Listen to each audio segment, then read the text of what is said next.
Hello guys, today we are going to be showing you how to replace your key fob batteries on both your old style and your new style Honda key fobs. We're going to start right over here with the old style. Right here on the back you have a retaining spring which you pull back and it allows you to remove the key blade from the fob.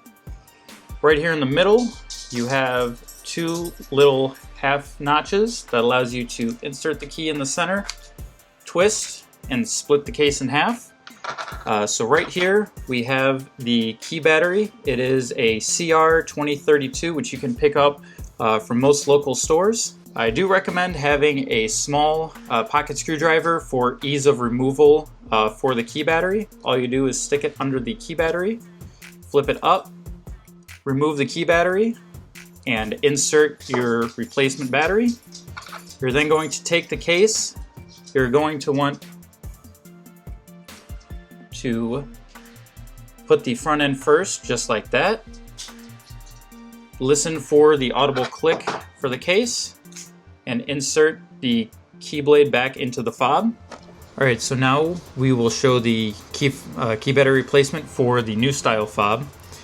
So over here on the side you have a little button that you are going to push in, and then you are going to stick something underneath the side here to lift the key blade out of the fob.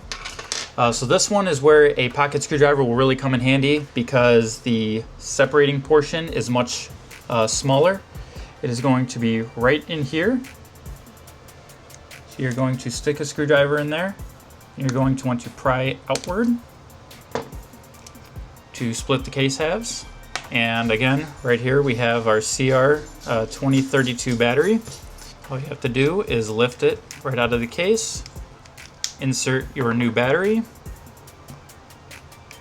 Again, the front end of the key fob you're going to want to insert first. Wait for the audible click.